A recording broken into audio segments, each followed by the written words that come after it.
We are glad to have you join us to today's webinar, Creating Value Through Combined Assurance, Enhancing Collaboration and Organizational Resilience. Today's conversation borders on whether we are getting enough value from assurance activities taking place across our organization.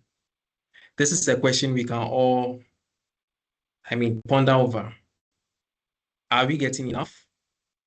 So we have internal audits, risk, compliance, and other assurance providers looking at different risk processes and controls. But the key question here is, are these efforts connected? Is there any form of duplication? And are we getting the right coverage? And above all, are these assurance providers able to paint a clear and holistic picture to the board and management? If the answer to all these questions is a no, then that's where combined assurance comes in. Combined assurance seeks to coordinate the efforts of various assurance providers within our organizations. It also seeks to help in collaboration and also to add value to assurance activities. All right, so below are a few webinar protocols I'd like us to adhere to.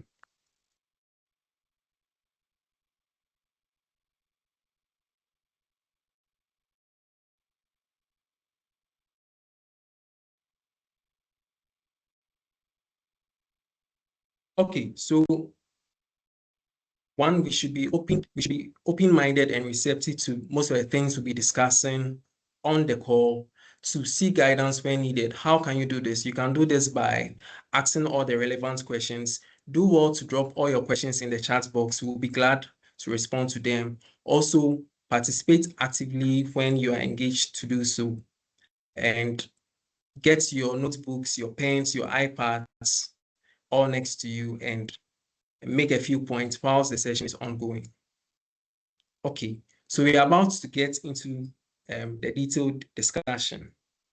And I would like to find out from you, ladies and gentlemen, what is your understanding of combined assurance? Or how would you rate your understanding of combined assurance? Would you say combined assurance is new to you? Is this the first time you are hearing about combined assurance? Is your understanding basic or moderate? Or do you consider yourself to have a very strong understanding? Or you sit above, or you consider yourself an expert so far as combined assurance is concerned? I want us to have a live poll. So I'll be grateful if I could get some responses from you. So let's do all to cast our vote. We'll be dropping the poll in the chat box very soon so that you could send in your responses. I'll be monitoring. So let's quickly do this exercise.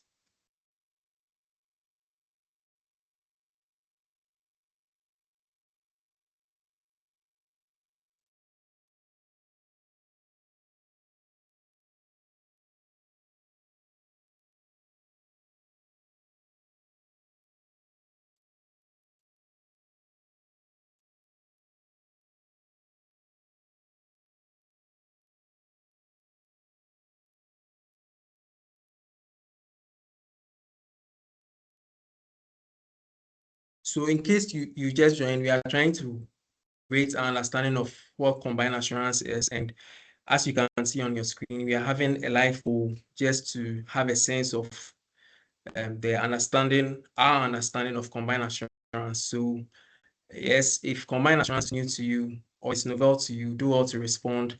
I see a lot of people are saying they have a moderate understanding of what combined assurance is. Wow, that's great. That's great. And I see a few people also selecting strong. I'm yet to see someone select the last option, option E, which is an expert. Yes.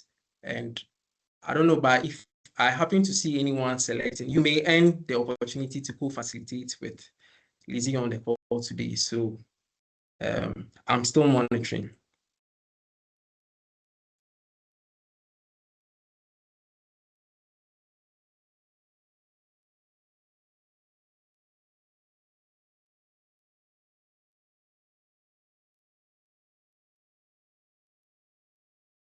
All right. It appears most of us have a fair understanding of what combined assurance is. Looking at the fact that the polls coming in, I'm seeing about 63%. That means a lot of us are sitting on the fence. It's neither new to us, or we also don't consider ourselves as experts too. So that's fine. So now let's push it a bit further to get a sense of the current approach in place being used by our organization for combined assurance.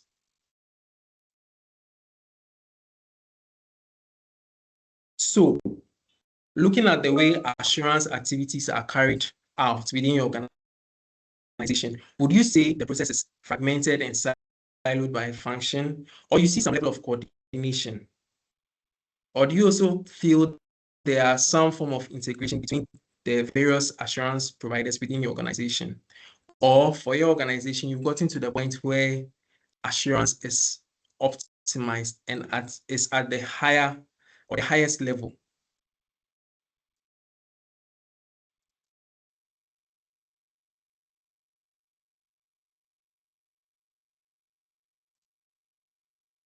It's like a lot of us don't want to respond to this yet. There's also another option which says if you're not sure of what way of informal approach to, you can also cast your vote. This presentation is actually packed. It does not only seek to help us understand what combined assurance is, but it's also to help us practically implement the approach. So if you are not sure or you're not aware of any form approach, don't worry, we have you covered.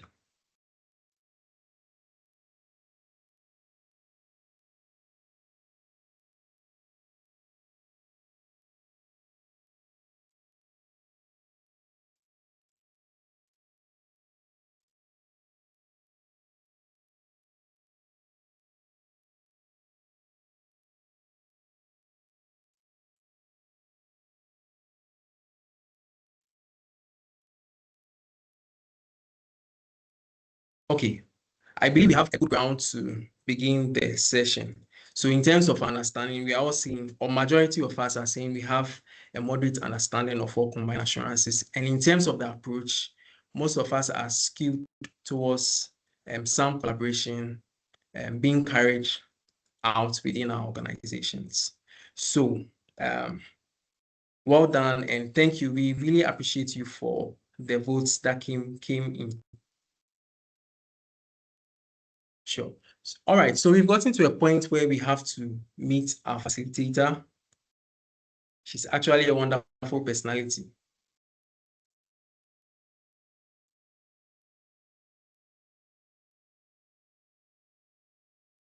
You can still cast in your votes if you just joined.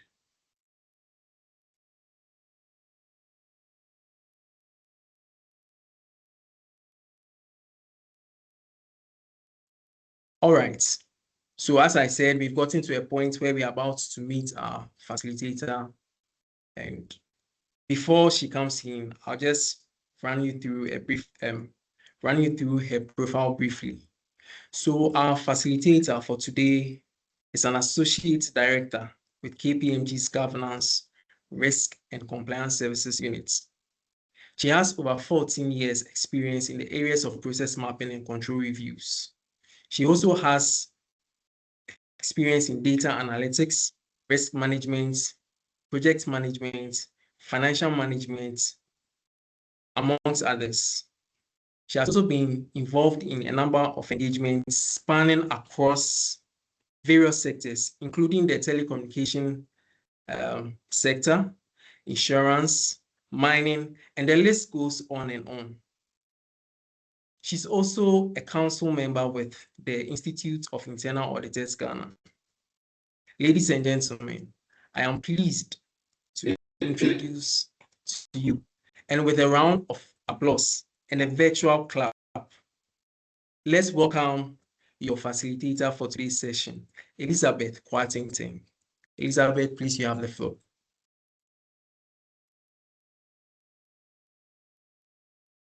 Thank you, Daniel.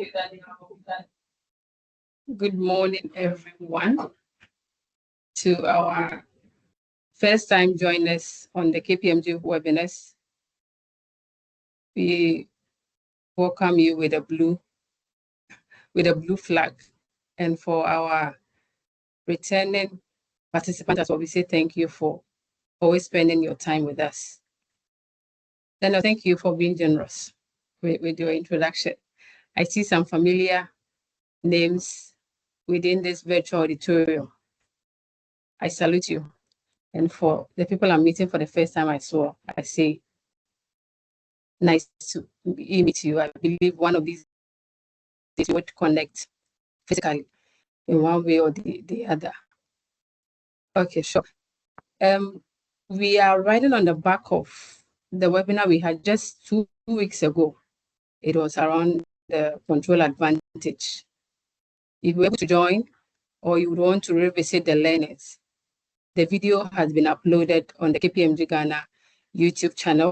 We will drop the link in the chat area so that you can access it as well.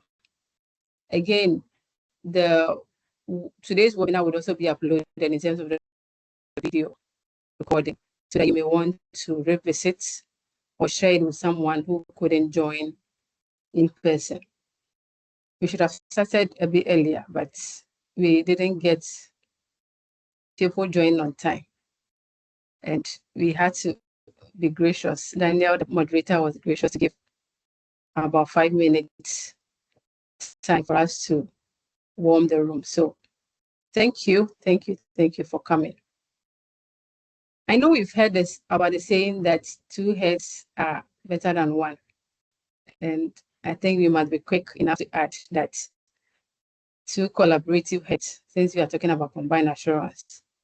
And once they collaborate better, I believe they can create tasks completely.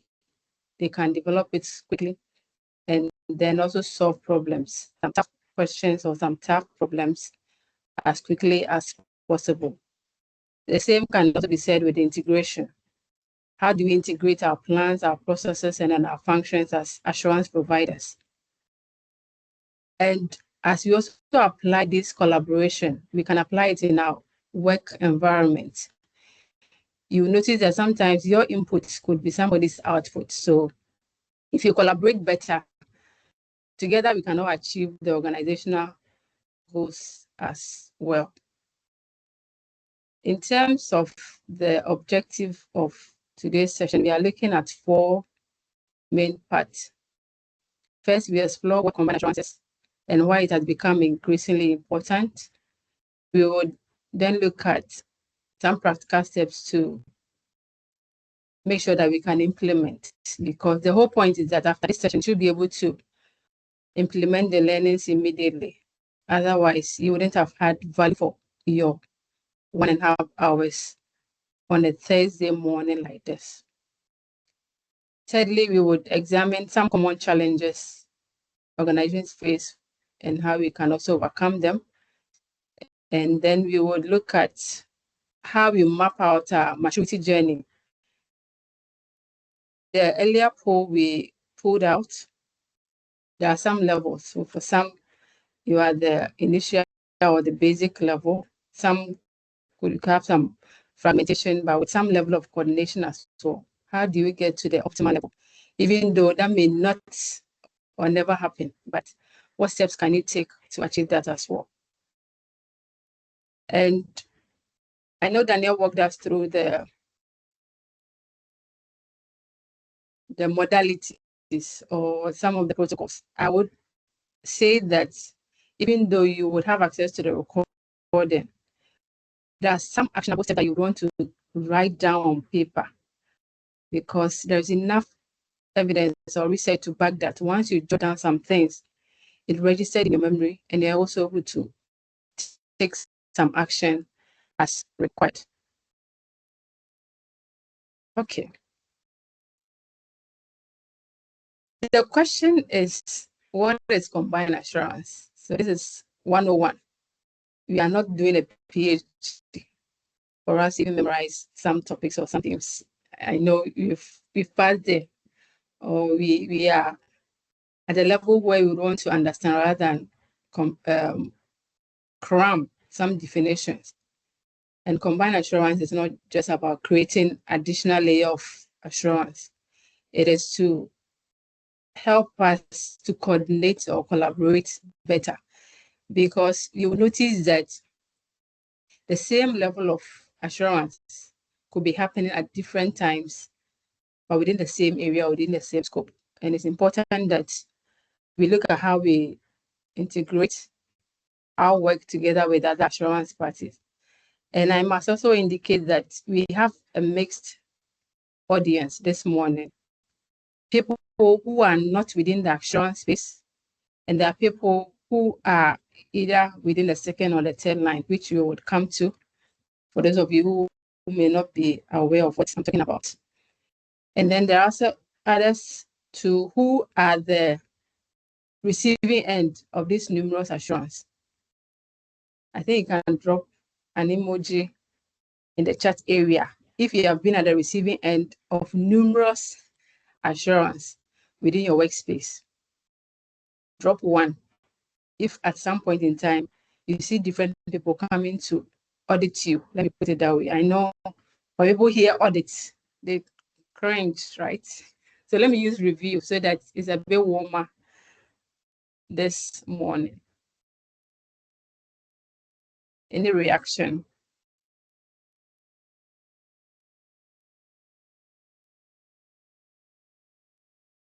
Okay, great. All right, so it means that this is not out of the blue discussion that we're having this morning. So combined assurance, we are simply talking about how assurance providers work from the same playbook. They should be singing the same hymn, and they should also be looking at the same risk picture, so that if you are describing the same picture, even though there might be some differences, the differences might not be significant. It is something that we cannot resonate. It could be that you are seeing a 6, I'm seeing a 9. If I come to your side of the table, there could be some differences. So that is what we are talking about. The same playbook, same hymn book, same picture, in simple terms. And then if you're also a management team, you would also notice that at some point in time, you receive different reports from different quarters. And sometimes our process owners will say that I'm a bit confused. Compliance is rating significant, moderate.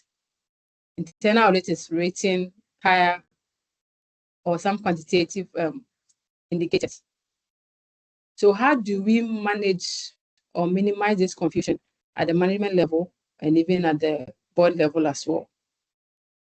So this is a question for you to ponder. How can we prevent the management team, and by extension to the board, by being overwhelmed with information?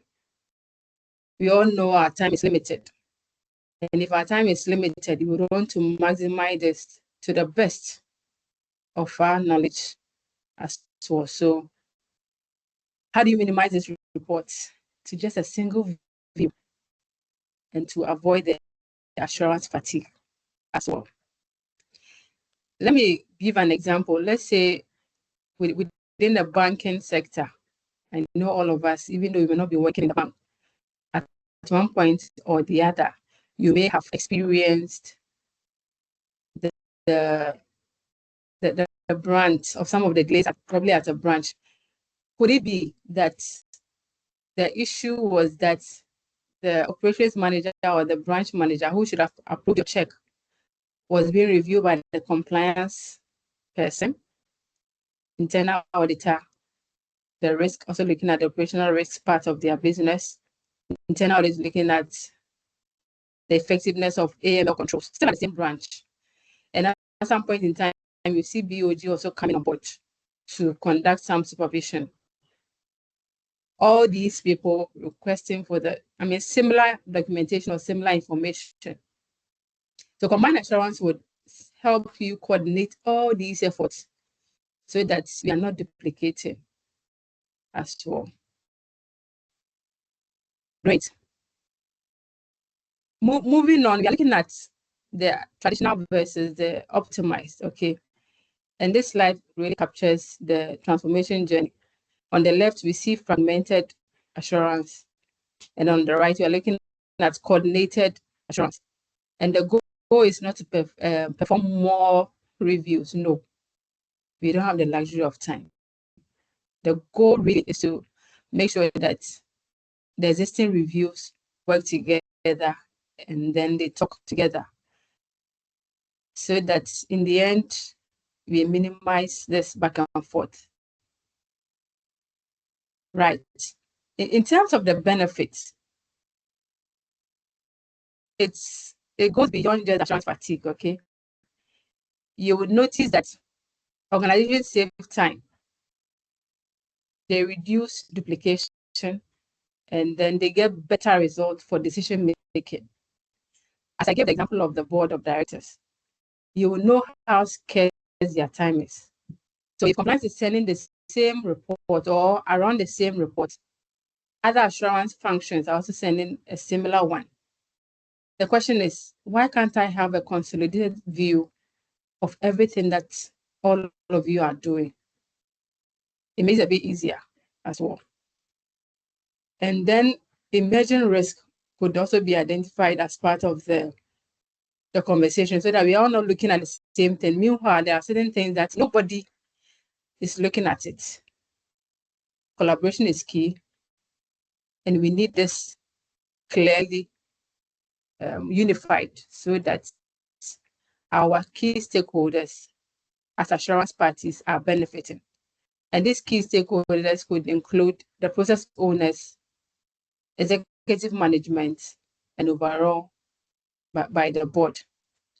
I made reference to last week's webinar, and we are talking about internal controls over financial reporting. Now, applying this combined assurance, could it be that the various regulators could synchronize their regulations so that if regulator A had taken a look at a review area within the same organization, they could place some reliance on the work. However, I must be quick enough to say that once you try to rely on the work of others, there are some key principles you must apply. The principle of reviewing the competency of the person providing the assurance, the scope area, the methodology they applied, and overall the quality of their review, so that you can rely on it as well. It's very important. If you're able to have this synchronization, I believe each one of us, whether you are in the banking, insurance, manufacturing, you would with some sort of relief, because your regulators are talking among themselves to minimize probably the frequency or reviewing the same scope item. So combined assurance even goes beyond the organization, assurance providers. We could include our regulators in that conversation. Okay, so the 3 lines model. This is a tool which has been used for some years now. And if you start in interviews, you would see a lot of candidates citing and quoting this 3 lines model, trying to distinguish the roles amongst management, assurance providers, as well as the 3rd line. But in July, there was a refreshed 3 lines model. If you are conversant with it, you will notice that we have migrated from the 3 lines of defense years ago to the 3 lines model and the 3.0, which I would term as the refreshed 3 lines model. There is no much difference from the previous one and then this refreshed one, except to say that there is emphasis on collaboration and interaction. Okay, so if you look at the model showing on the screen, it outlines the responsibility of managing risk. And that tone is set at the board level. They set the strategy, the strategic direction, and then they cascade it down to senior management, who will try to implement the strategic direction through the structure that they design with the objective of achieving the strategic intent. And then when you look at the first liners, they are looking at how they can manage the risk through the design and then the implementation of controls. So control is the responsibility of management or the first liner, irrespective of where you sit, even within the second and then even the third line. There are some scope areas, some risk that presents itself, and it's your responsibility to identify this risk and put in place the needed measures to manage it. But for the purpose of this conversation, we are looking at first liners or first line managers who are the process owners or the operational team. And theirs is to design and implement controls. For the second liners, we are looking at how they support, how they challenge, and how they even monitor some specialized areas. Let's say control.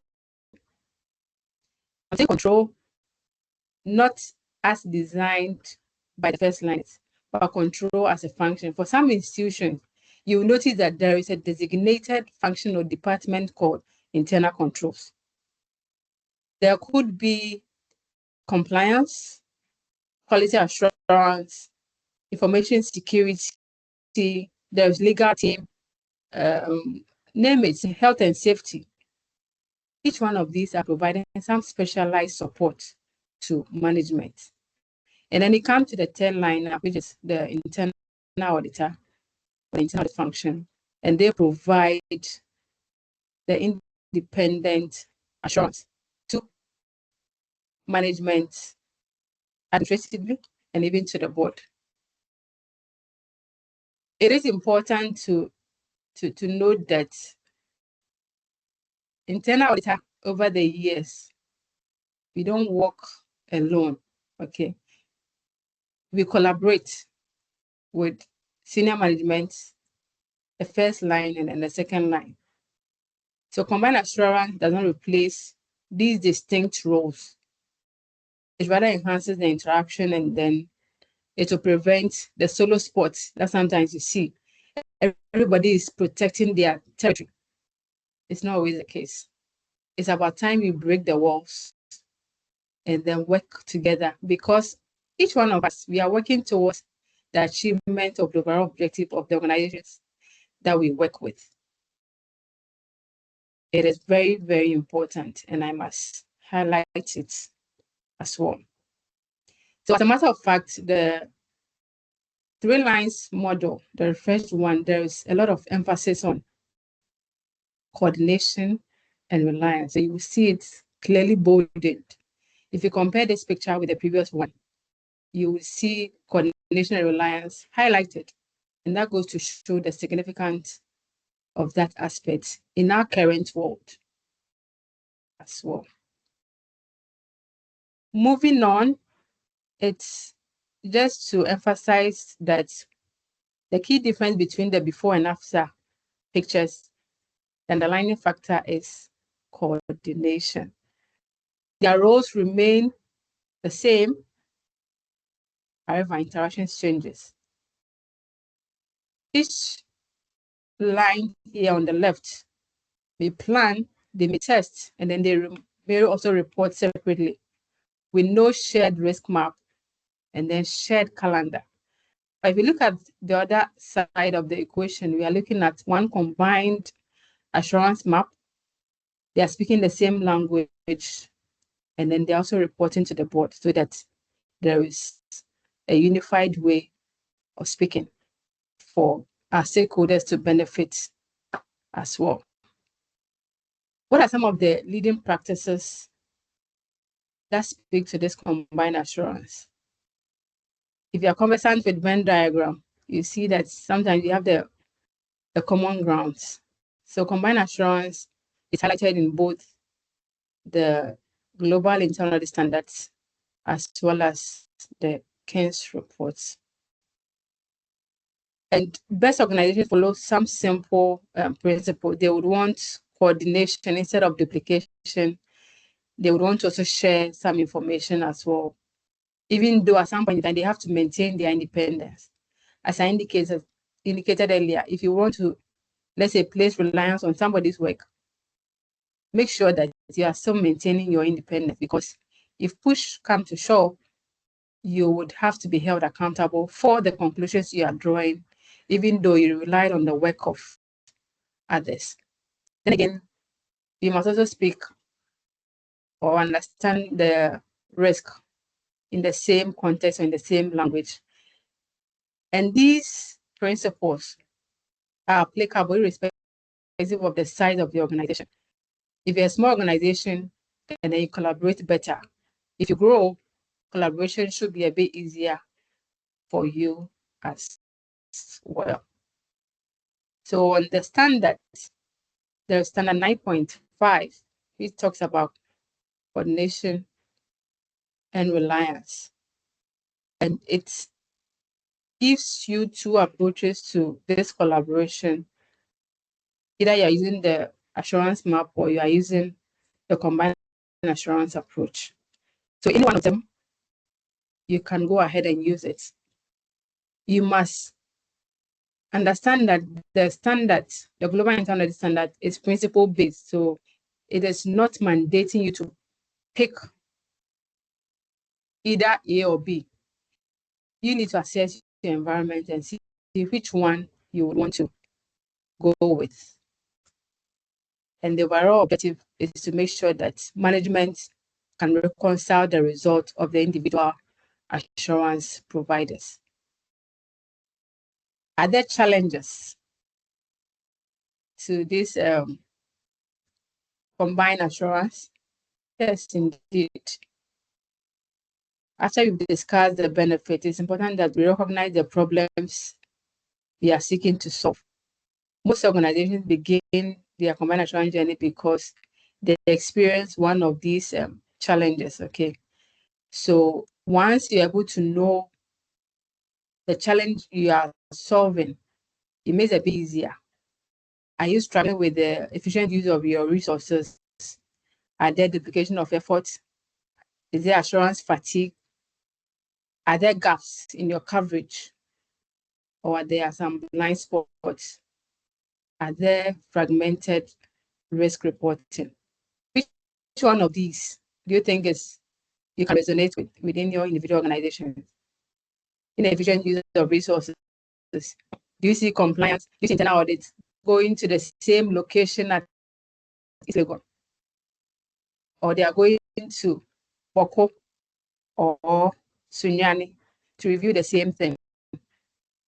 And when they come back, the per diems, the hotel accommodation, the food, and everything, does it bloat up the budget within the organization? So let me hear from you. Which one of these really resonates well with you? The inefficient use of resources, duplication of efforts, assurance fatigue, the gaps, or the fragmented reporting? Feedback time. I don't want to be the one only doing the talking, because in our initial poll, we noticed that some of you have experience with this combined assurance. So let's hear from you in the chat.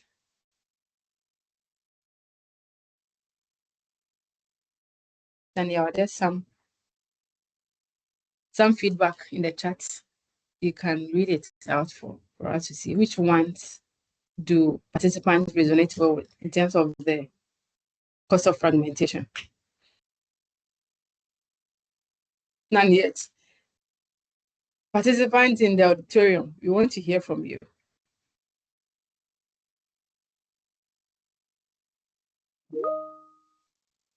I was hoping to get an expert so that we run this session together, just as Daniel said, but we didn't get one. If you didn't get one for me to co-facilitate, then please give us feedback on which one of these you can resonate with, whether you are an assurance provider or at the receiving end of numerous assurance.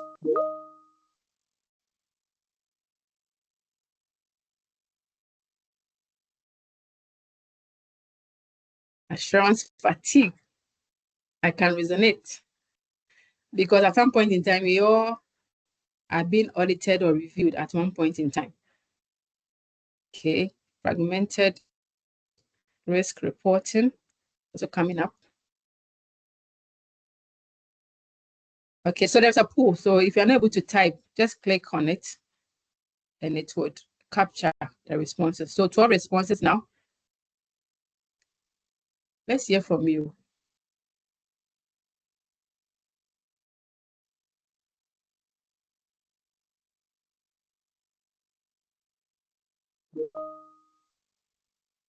Assurance fatigue.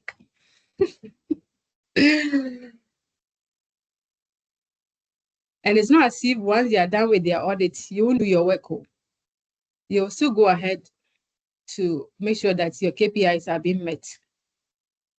So assurance providers, please hear our plea and coordinate better so that we can have the time to be able to concentrate on the other aspects of our work. Thank you very much. I really appreciate the feedback you've given us.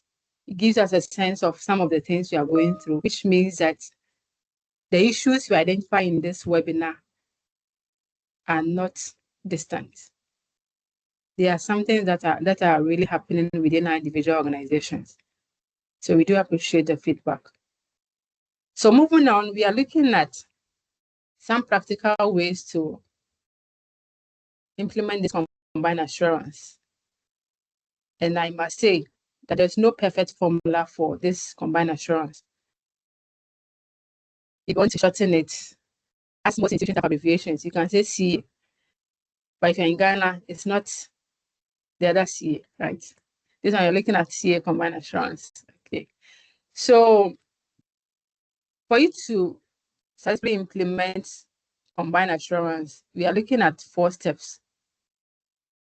Typically, okay, it could change depending on circumstances or depending on the maturity of the environment. But at a basic, you are looking at 4 steps. So the first one you're looking at, we understanding the landscape, the assurance landscape within your individual organization. Then you looking at how we establish the coordination mechanism. There has to be a way out. If you say want to coordinate better, what are some of the parameters? What are some of the pillars you must have in place so that if you have to build, it can still stand the test of time? Challenges may come, but if you have a strong foundation, you are comfortable that you also rise up even if those issues come. We will look at how we aligned our reporting, and then finally monitoring and then continuously improve, because it's an iterative process. Once you realize that something is not working, go back to the drawing board and then see how you can move around it. It is important that we start no matter how imperfect our environment is, because if you are going to wait for a perfect scenario, a perfect circumstance or environment, we will never start. So we need to start where we are and then grow and then develop at some point in time. And this applies to other areas of our lives that we currently live. If you're waiting for the perfect time, nothing will happen. So you need to move with that imperfection and then grow with time. So we would take each one of these intents, giving you some highlights of the 4-step approach. So the first one is how we map the assurance universe. Okay. Before organizations can coordinate, they need some visibility. What is their current state? They need to understand what are the key risks and who is reviewing this risk. How often are they reviewing this risk? Are there some overlaps? Are there some gaps?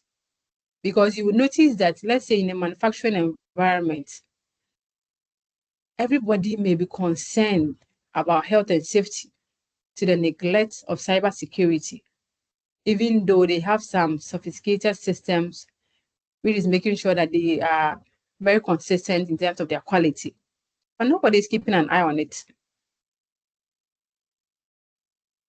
Somebody somewhere must look at it so that we don't drop any of these balls. So assurance mapping is very key.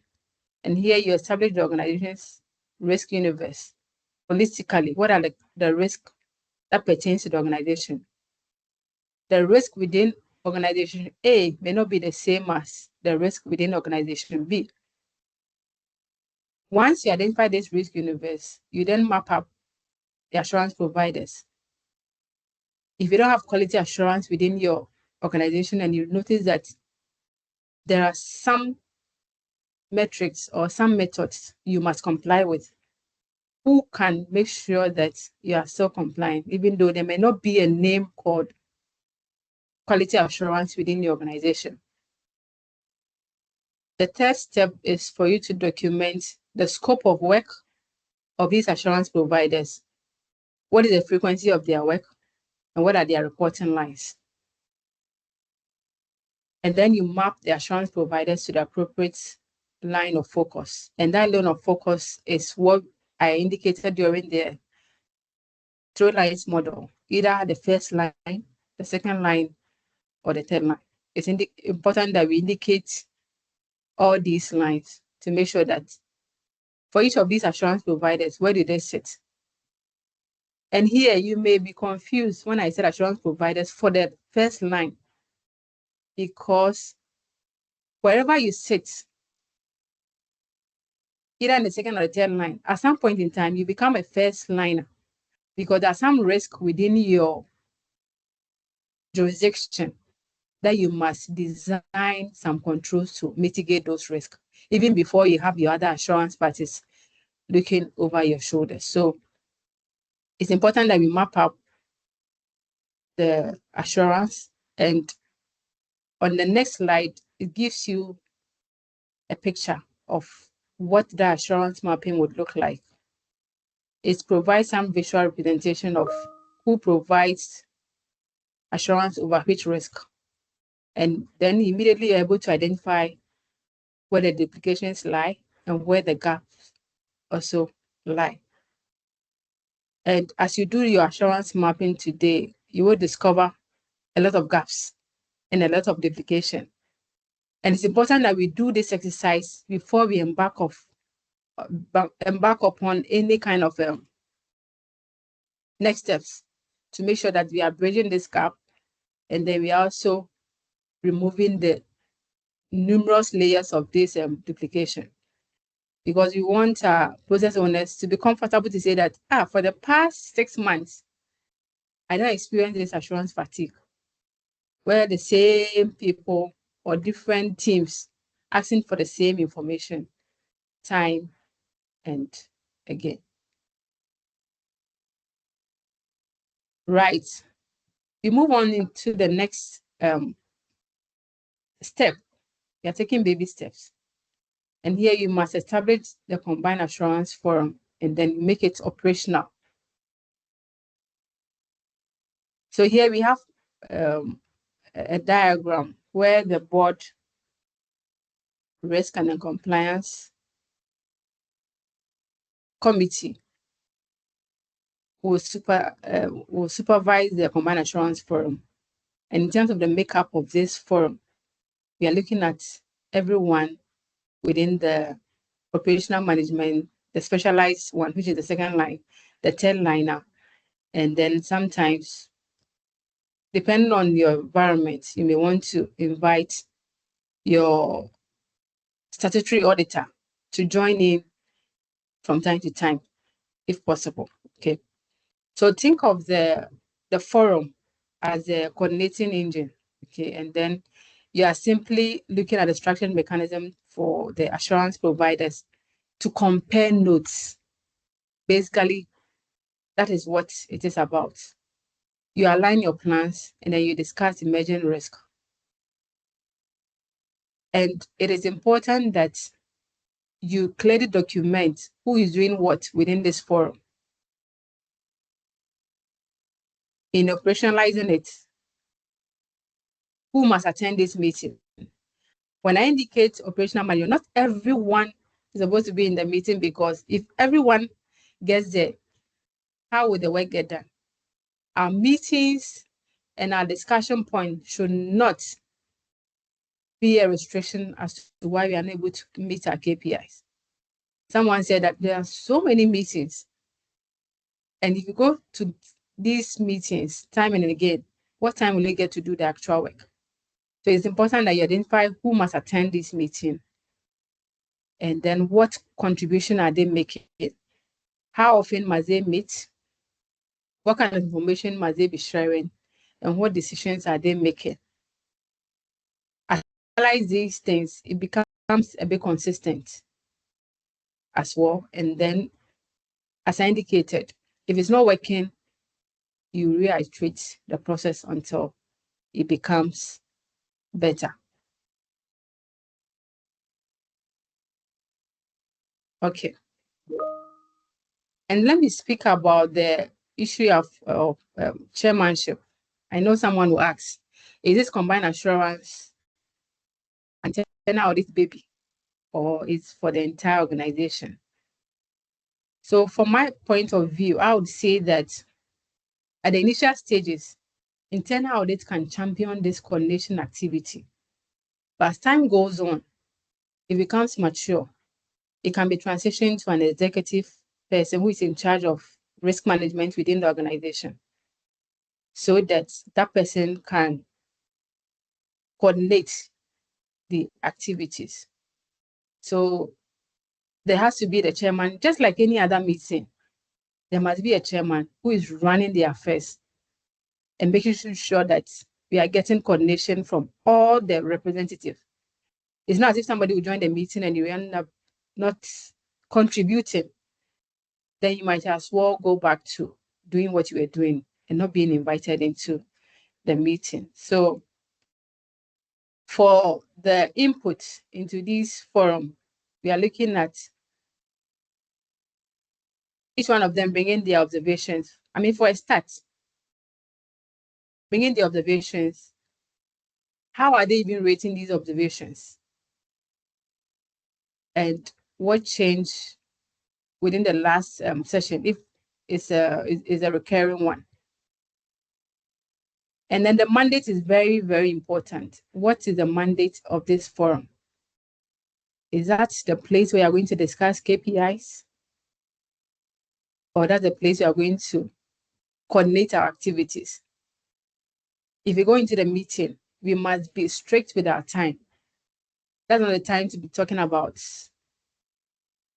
the key trends on social media, okay, so that we can be more efficient.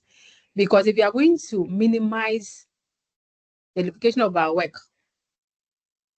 and we are having these meetings, we should be more efficient. And then again, there must be a charter, and that charter clearly outlines the roles and responsibilities of this forum, as well as the reporting. What is the outcome of these meetings? How do you communicate back to the board to say that this is the outcome of the various meetings you've been having over the period?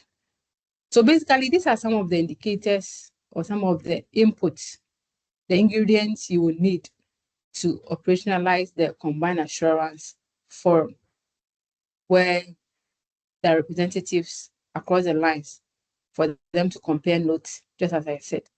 That is the bottom line. They are there to compare notes, to bring to bear some of the emergent things they should be handling. Because you will notice that under point 1, we identify the assurance map. From time to time, things may change. You need to go back to the drawing board and then refresh the assurance mapping. At least once every year, you should be looking at the assurance mapping. Have there been emerging risks that nobody else is looking? Let's look at it and then make sure that someone somewhere is reviewing it, so that together we are covered. The next one, we are looking at how we align the risk language and then the reporting. And one of the most overlooked aspects of combined assurance is the language. Okay. People are looking at it differently. Management then receives some mixed messages. I gave an example about the high, the significant, the medium. Someone may be using a 3-point scale, others may be using a 5-point scale. Some may even go the long haul, either a 7, which means that what an assurance party is rating as a high, it could be rated as probably a moderate because of the points of scale that they are using. So the common language is very key. You must be consistent. One team is saying is high. No, we don't want that. We want consistency so that management does not become confused. And then alignment really solve these differences. So identifying the risk taxonomy, using a consistent assessment criteria, and also integrating our outcome or the observation. Because the work all the assurance parties do, the end goal is a deliverable, which is probably a report. Do we have a reporting template that each one of us can use so that if we are going to merge at some point in time, it's a bit easier, right? So it is very important that we do this alignment right on time before we issue our deliverable. Okay. We are looking at an illustration of a reporting dashboard. And if you look at the dashboard, it's giving some indication of the key trends within a quarter to say that duplication has gone down by 20%. This is an illustrative one. Your peculiar dashboard will be different depending on your circumstance or depending on the tools you have available to generate some of these dashboard. If coverage has moved from, let's say, 74% to 84%, there must be some tangible evidence to back your point. And you are saying that reporting has also reduced from 18 to 12 days. There must be some report. And some of these combined assurance, even before they start, sometimes you need to write a business case to those charged with governance to say that we've identified some of these gaps, the gaps we voted on not too long ago. You would say that within this organization, these are some of the gaps you've identified. Our process owners are complaining about assurance fatigue. You've noticed that our resources are not being used efficiently, okay? So because of that, this is a solution we are proposing. We would want to coordinate the activities of the individual assurance providers so that together we're able to turn things around quickly while we are using the resources efficiently. And once you get the buy-in, you would want to periodically hammer the points that were highlighted within your business case in terms of coverage. How are you improving? In terms of duplication of efforts, how are you reducing it? And then reporting cycle, how are you also improving upon it? So this gives you a pictorial view of some of the dashboard. And I think Power BI would be a tool that you can use to showcase some of these activities to your key stakeholder for them to appreciate it much better.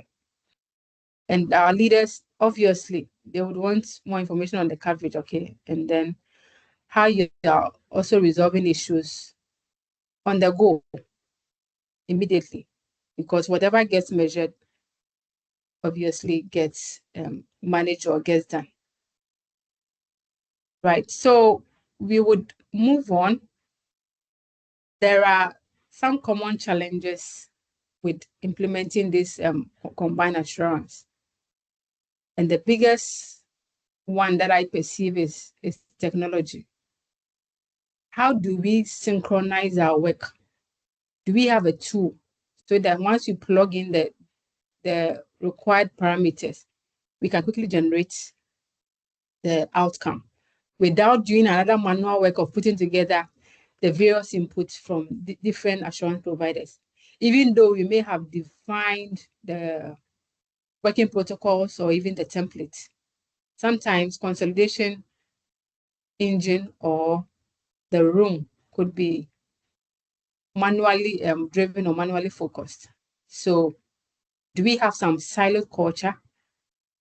Some of the challenges I see with the implementation is that everybody would want to protect what they've been doing over the years. I've been doing compliance all these years. Now you want me to collaborate. Would I lose my relevance? Will I lose my powers? All the powers I have when I'm walking across the corridor that people are taking away from me. If I combine my activities within this combined assurance, would I lose it?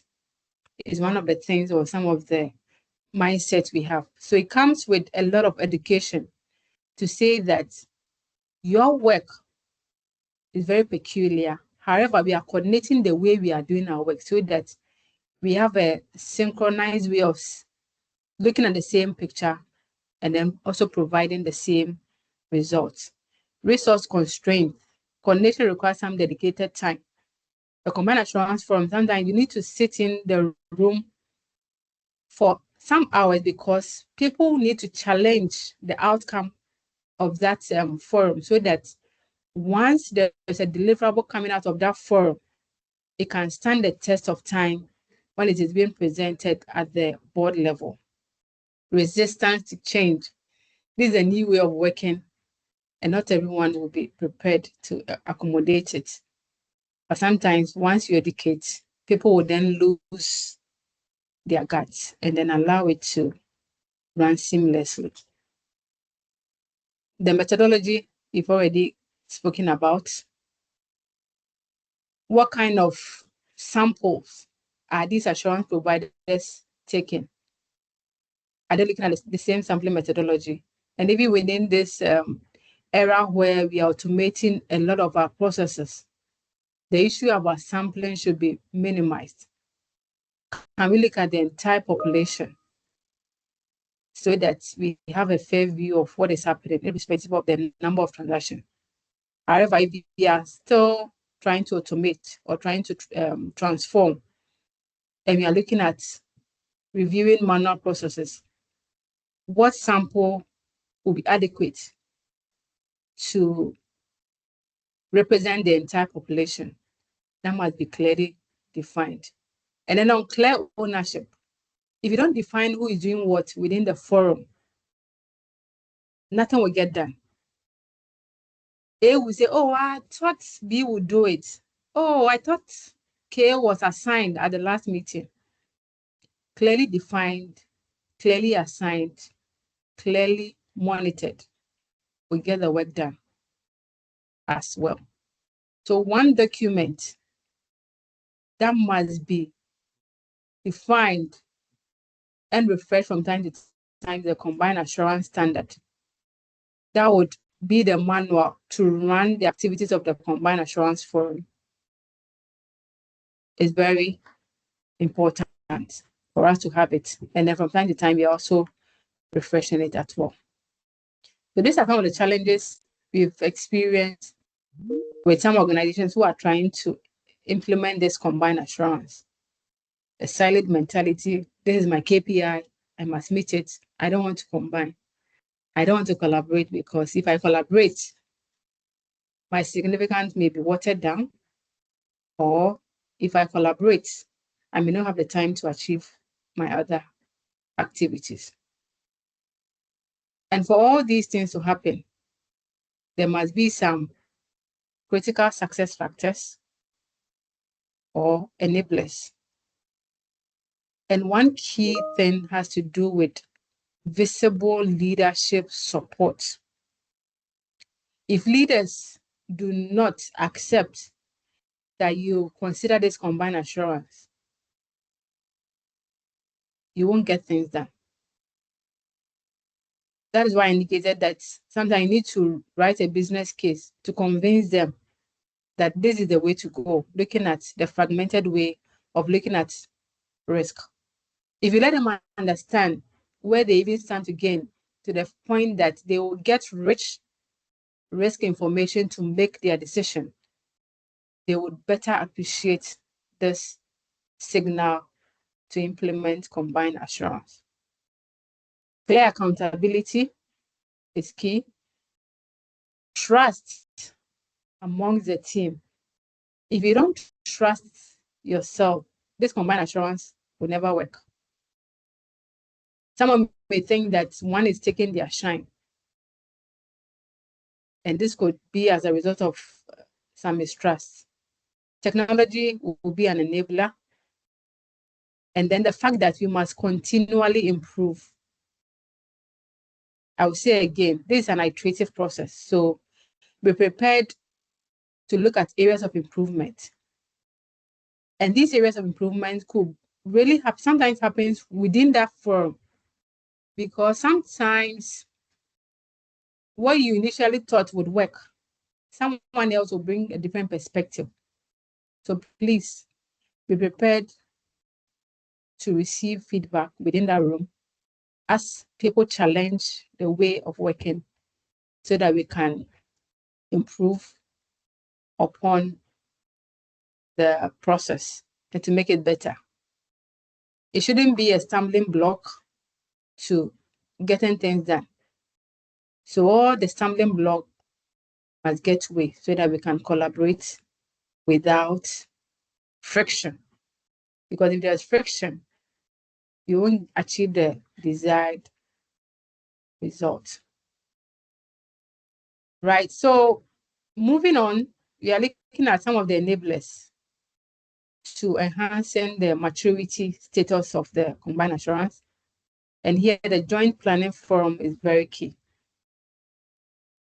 It is when you get into that one room, that same auditorium, whether virtual or physical room, it's when some of these things can get done. Because when they go back to their individual offices, they'll be bogged down to doing what they are comfortable doing.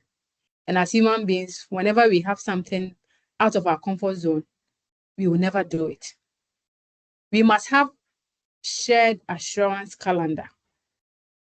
Who is going where, at what point within the year? And once you are going, what are the things you are going to look at? So that if I, let's say, plan to be at a location or a function in, let's say, March, I notice that my core assurance provider will be there earlier, let's say January or December of the previous year. Once we discuss within the forum, what are you going to look at? I have a line item within my other program. Can you add it to yours? So that when I even have to go again later on, I'm looking at a different scope area.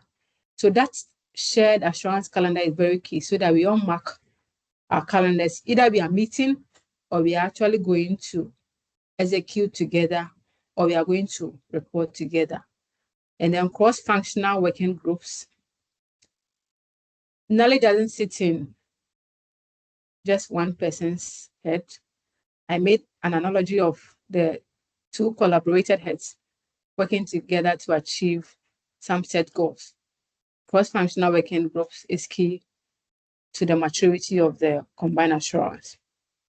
Having a common risk taxonomy, I won't belabor the point because you've already highlighted it. I'm rehashing some of the enablers for us to quickly achieve the maturity level. And then having integrated reporting templates is also very key. Now, for those of you who have experienced it, we would want to hear your feedback again in the chat area. What are some of the joint work you do together with some other assurance parties? Or what have you witnessed as a process owner in any organization when it comes to accept of this combined assurance? Assurance providers planning together, and by planning together, they may be looking at a combined risk assessment. where they identify the key risk and then rate it. Are they doing joint execution at some point in time, where when they go to the field, the team is made up of experts from risk, experts from quality assurance, or a legal team, or somebody with core IT background within the same team? And once they are done, they will do a combined reporting, which would then be discussed within the forum. Let's hear your thoughts. Combined planning, combined execution, or combined reporting? Which one have you witnessed within your individual organization, either as an assurance provider or as a process owner? It's feedback time.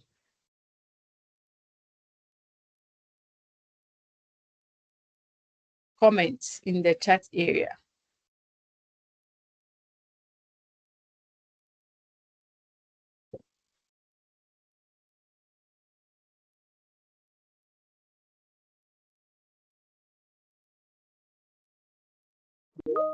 My audience, are you here with me? Or we should ring the bell? Okay. Combined planning. Combined planning, okay. Any combined execution or combined reporting? Okay, so we seem to be getting a lot from the planning part. And I think once you plan well, you would get the required output. So I'm happy that we do this planning together. Because come to think of it, if compliance is going to do their work at the beginning of the year, they do risk assessment to identify where the key risks are. They assign their rating and identify the plan for the year.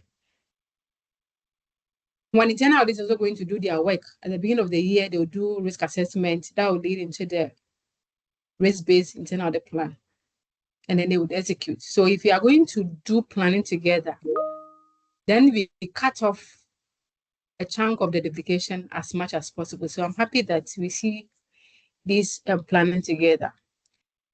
We've also witnessed instances where even at the exit meeting point, different reps from these assurance parties sit within the same room to hear the feedback from the process owner, so that if they are discussing some issue that pertain to different assurance providers, they pick excerpt of it, and then that would also incorporate into their work. So you may not get the entire bouquet of the combined assurance working seamlessly, but except to make your work easily coordinated and unified is something that you should be pushing for within your individual organizations.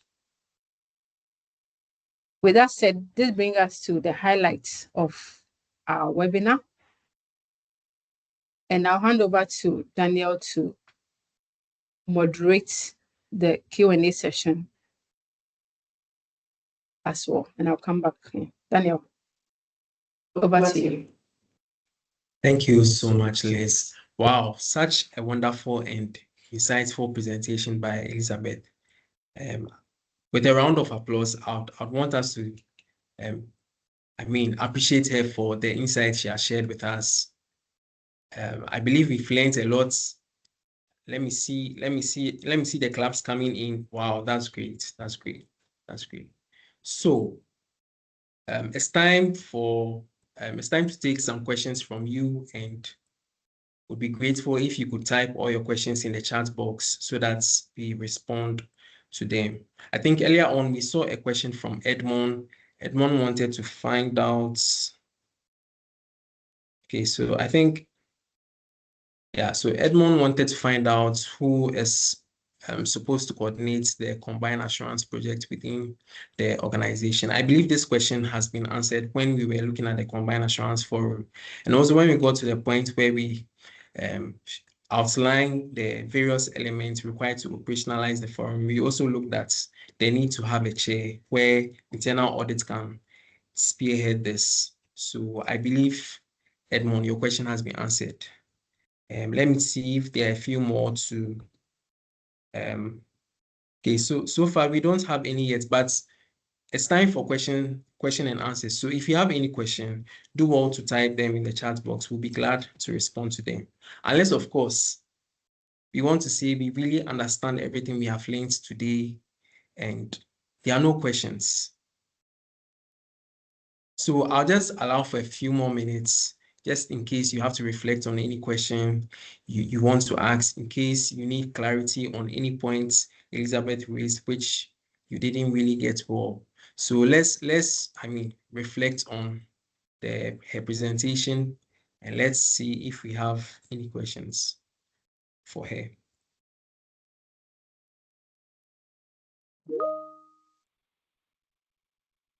Okay, sure. So Albert wants to find out whether the webinar will be saved on YouTube.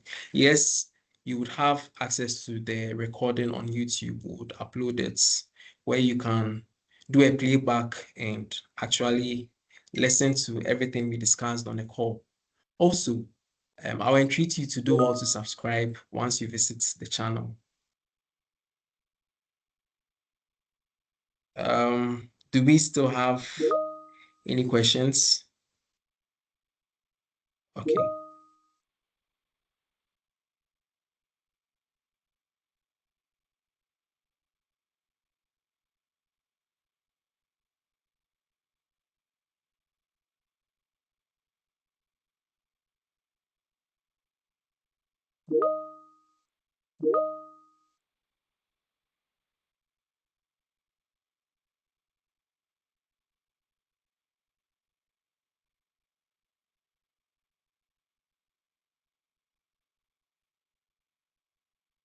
All right, so I see a few questions coming through. So we have a question from Bernard saying, who determines which functions or units become part of combined assurance forum?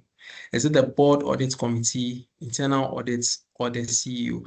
I believe we'll take turns in responding to the questions. So we'll pick them one after the other, get the responses, and proceed.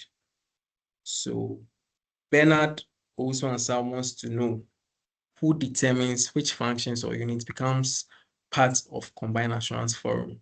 Is it the board audit committee, internal audit, or the CEO? Okay, thank you, Bernard, for that question. So there has to be representatives from the three lines.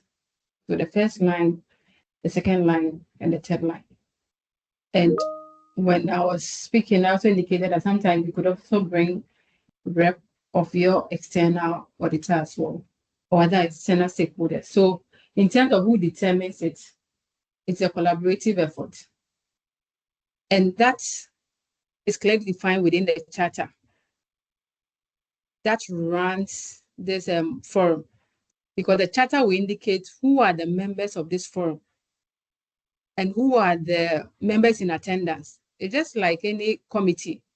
Take the forum as a committee of the organization with a mandate to coordinate and to manage how we provide assurance on our individual risk or the organizational risk. So that will be clearly defined within the charter. And when I was speaking, I indicated that if we are starting this combined assurance, it will be good internal audit leads this implementation process because they have a broader visibility of whatever is happening within the individual units and even at the second line. Once it matures, it can be transitioned to the executive in charge of risk management. Or if there is no name like risk management within your individual organization, somebody who understands how it operates, so that the internal audit function can be independent. You will notice that the implementation of this combined assurance could be seen as the consulting part of the internal audit. So they will provide the needed advice without compromising their independence. So, Bernard, that is the way to look at it. Initially, to be the internal audit team, once they do the necessary documentation, the board would approve or give the go-ahead, give their suggestion, and then it becomes operational. Once it matures, another executive will take over from it. Thank you. Okay, sure. So we'll pick the next question. So I think Edmond has another question. So Edmond is saying clearly this combined assurance is really a detailed project by itself and will need a lot of buy-in by key stakeholders. How do we approach this to get management into this?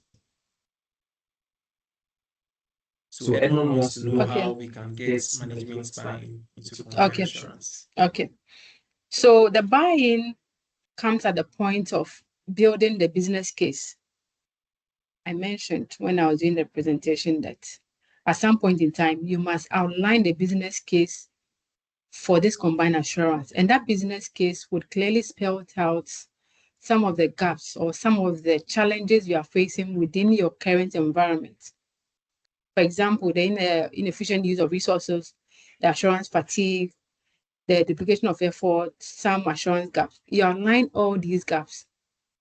And then this can be sent to the management team through the CEO, because the CEO who more or less champions the executive management to say that these are some of the gaps.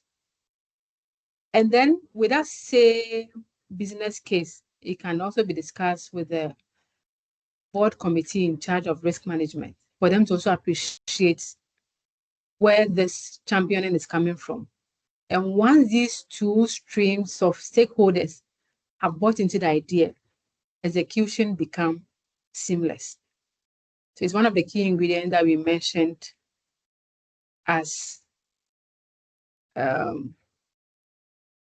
will make the combined assurance effective and operationalized. Daniel. Okay, sure. So thank you for that response, Elizabeth. We have another question from Asari.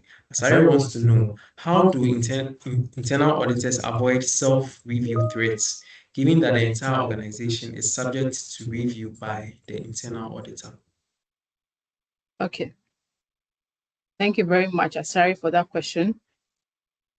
I must reiterate, a combined assurance is not another layer of audit or assurance. It is a way to coordinate the different aspects of the reviews.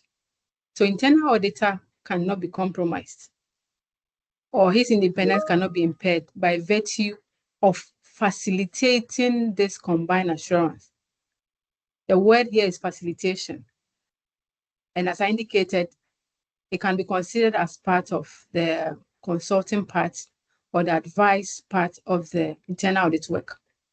This is to coordinate, to bring the people who matter within the room to make sure that each one of the assurance parties are using the same yardstick for their work. And even as we streamline this work, internal audit's work become a bit seamless. They can take the outcome of the work and then conduct their independent review. In that way, the internal auditor is not starting from ground zero. There is a foundation upon which they are performing their reliance activity on. I indicated that there are some principles when you want to place reliance on the work of others. Once you apply these layers, your independence will still be intact. Thank you, Asari. If you have any follow-up question, you can go ahead and ask. Okay, so while Asari is reflecting on whether to do or to send in a follow-up question, we have another question from Harriet. Harriet also wants to find out whether internal audits can share data and evidence with other assurance functions. Okay, so sharing is one of the key things within this forum. However, there must be a caveat. By virtue of where internal audit sits, they may be privy to some sensitive information that they may not always be permitted to share within that forum. But as much as this information can be shared with the other assurance parties to make their work more seamless and to avoid the duplication, then they can share with the other assurance parties within that forum for them to work together with.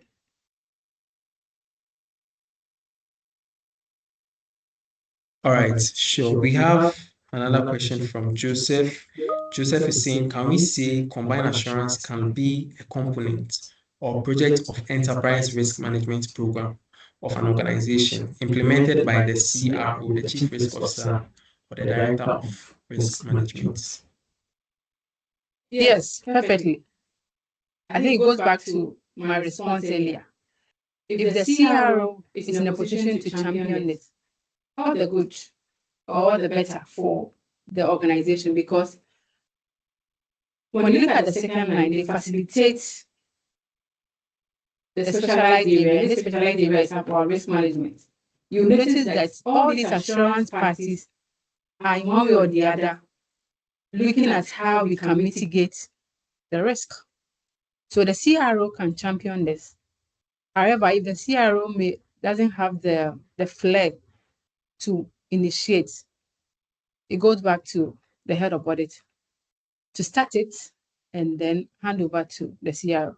But if you're in a position where the CRO is very matured and the environment is also matured in terms of risk management, there will be the right people to handle this forum and then make sure that things are working as they should. And I think we don't have to lose focus of the benefits.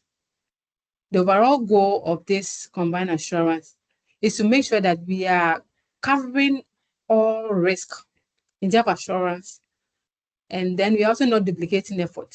So if you have this underlying objective, it makes it a bit easier as to who can handle it. So in terms of the ERM framework, it's a perfect way to place this, because assessing controls is a part of managing the risk, and that is a component of the ERM. Okay, so we have another question from Asari. Asari wants to find out. So Asari's question is, given that assurance providers usually have different reporting lines to the board, how is combined reporting going to be done? Okay, so usually these assurance parties, the risk, the compliance, majority of them are reporting to the board audit committee, which is either the audit committee, or for some organizations, they have audit, risk and compliance committee. If the component or the reps of these combined assurance framework do not report directly to the audit committee, in terms of sharing the reports, it can also be shared with the subcommittee in charge of that particular line.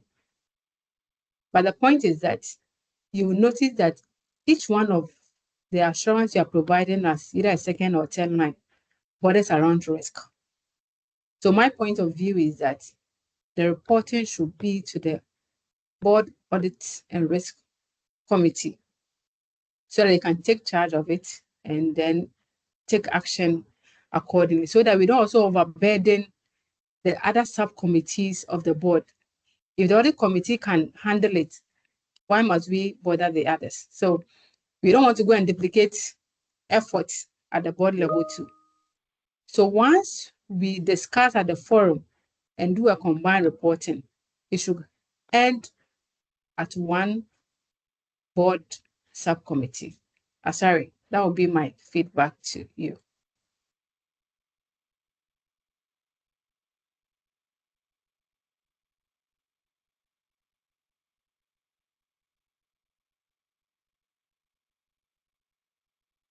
Okay, so thank you, Les, for that response.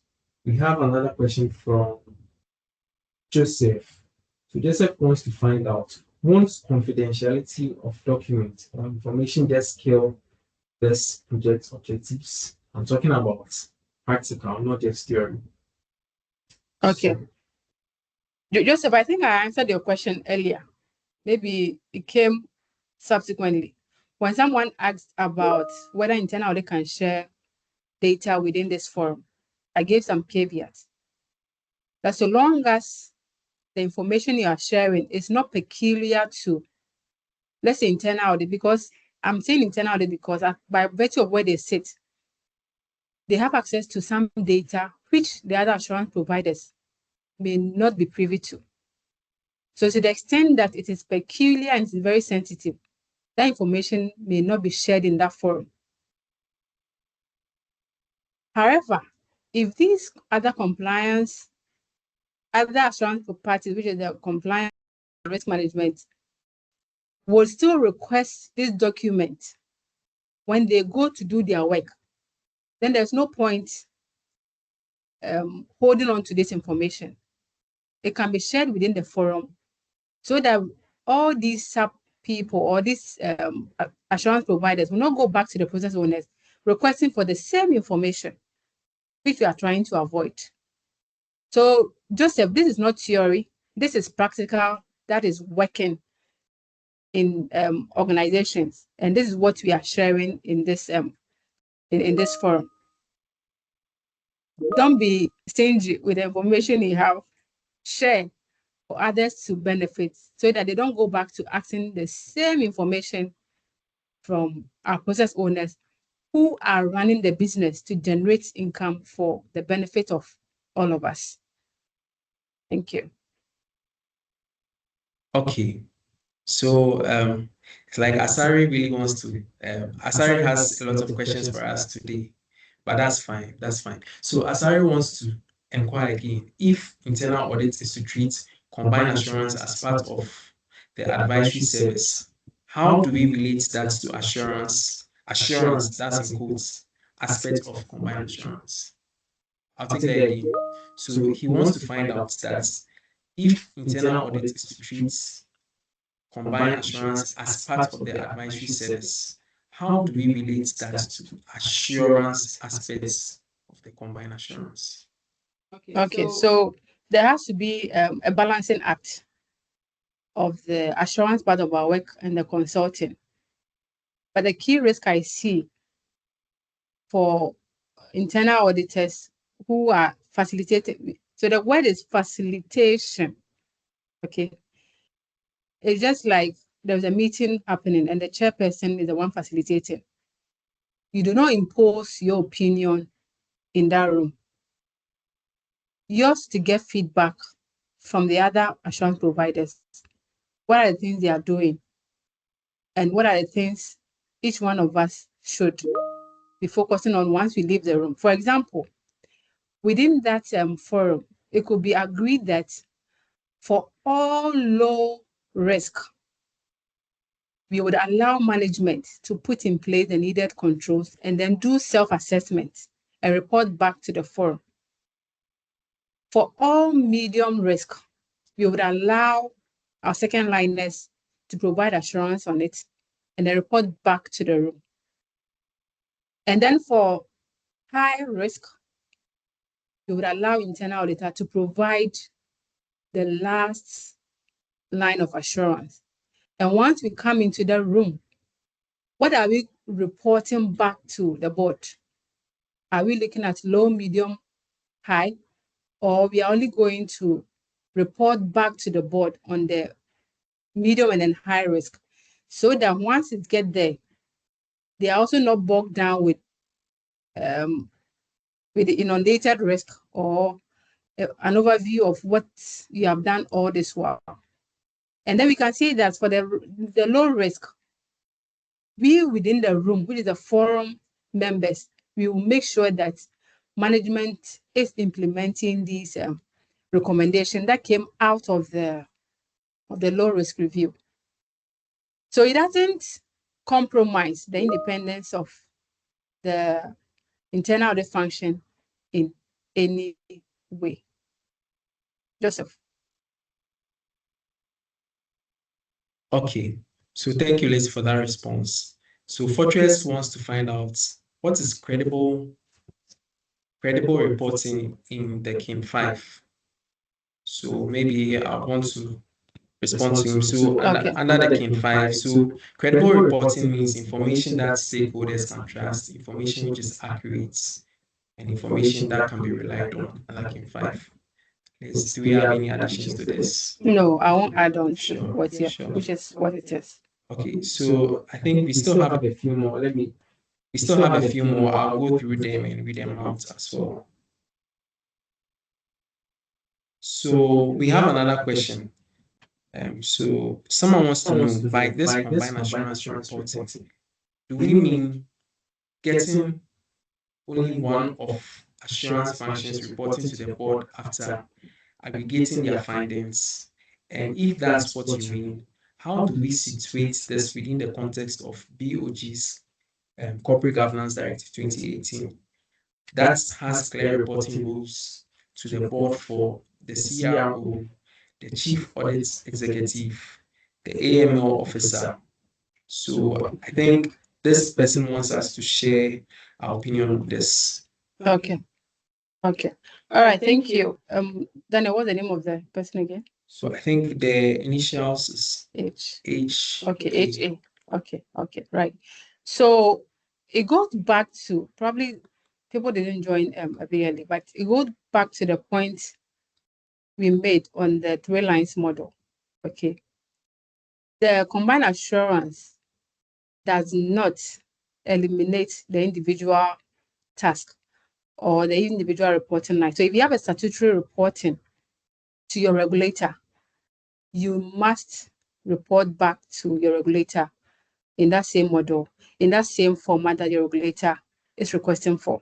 The combined assurance is to complement the way we work.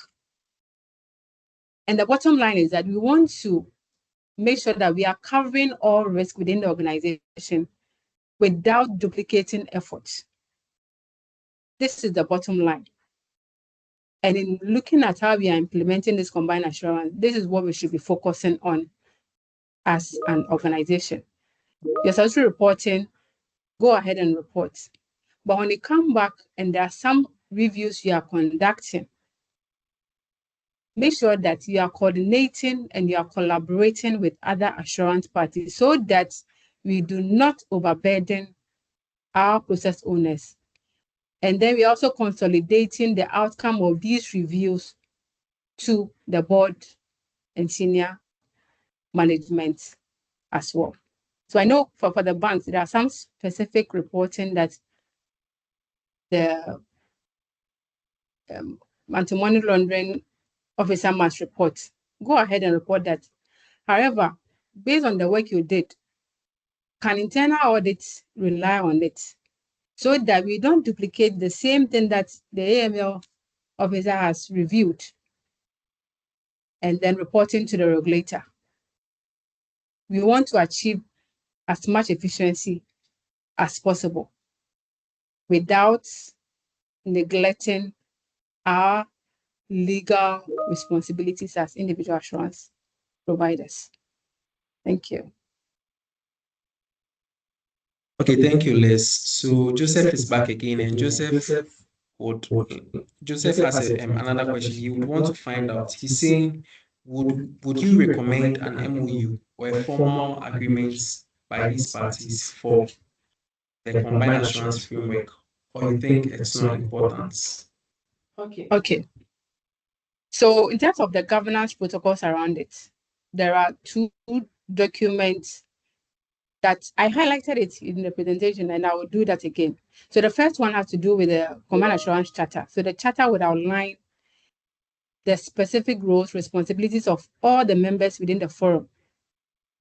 And at some point in time, when you look at probably the template of that charter, the key representatives within that meeting must sign off, because there are certain conversations that we will have in the room which may not live within that room. It should stay within, because by virtue of the fact that we are assurance providers, we get access to some sensitive information. So once you are part of the forum, you must comply with the confidentiality of the conversation in there as well. So that first one, which is the charter, must be clearly outlined and reps signing off. And then there will be the combined assurance manual, or the model, as some would call it, that would align the specific ways of even testing controls. If, let's say, compliance is reviewing AML controls at a branch, what are the steps they must take? Clearly outline what are the samples they must take. If they are following these defined protocols, internal audit can place reliance on it, because the model, the modalities or the methodology they applied in doing their work is something which is in line with their way of working. Okay, so these are the ways we should be looking at it. Confidentiality is key, irrespective of whether it's a combined assurance or not. Once you are an assurance provider, you get access to certain information. We must carry this same level of confidentiality and integrity and professional due care into this forum as well. But probably to provide some comfort, a sign off on the charter is very important, so that we are all bound by what we agreed to make it work. Okay, Les, thank you for your response. I think HA is back with a follow-up question. Okay. So I'm trying to understand his question very well, but I think from what he sent in, he or she sent in initially. So I think A is it HA? So she wants to find out, or he or she wants to find out whether in terms of, so I think per my understanding of her question, BOG has clear directives for reporting for the various roles like the CRO, Chief Audit Executive, the AML officer, etc. But her question is, if we mean for combined assurance, it means that we are trying to aggregate findings from the various assurance providers.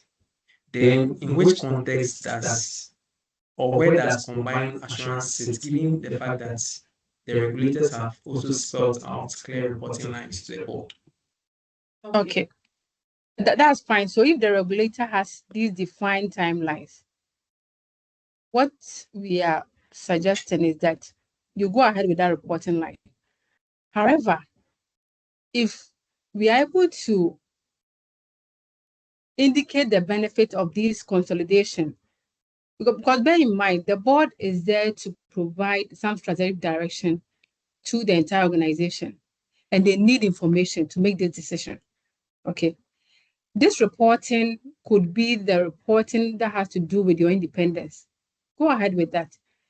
But in terms of the output of your work, is there some aspect of your work that we can consolidate, so that on the holistic view, on that dashboard, the board is looking at the same way around the same risk, okay, by different assurance providers. So that is the point we are making on this combined assurance. If you have statutory requirement to meet, the combined assurance is not telling you to relegate that and then your regulator will come and find you. No.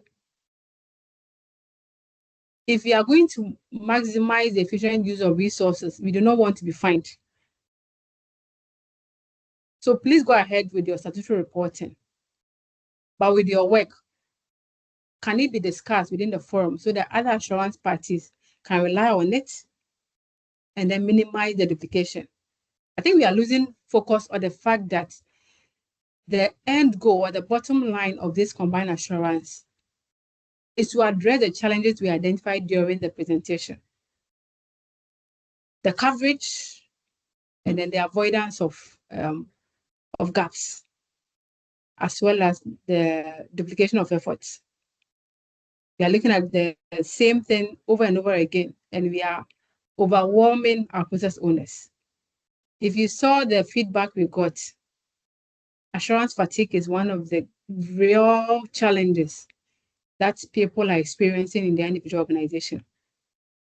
If we can combine your activities without compromising any statutory requirement, I don't think it's something you should throw under the bus. Thank you, Danny. Thank you, Liz. HA, I hope this answers your question. So, as she said, if there's any aspects of your work that can be consolidated, then that's the way to go.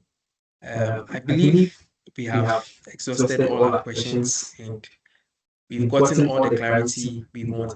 I must say, I'm really impressed with the way the questions have actually come in. It clearly tells that we were really following and paying attention to less presentation. So that's very great. So at this point, would want to do a quick recap of everything we have learned on this call, just to summarize the entire webinar. So we learned that for combined assurance, the 3 lines model forms the foundation for combined assurance. We also looked at the combined assurance map and how we can map the various risks to the assurance providers.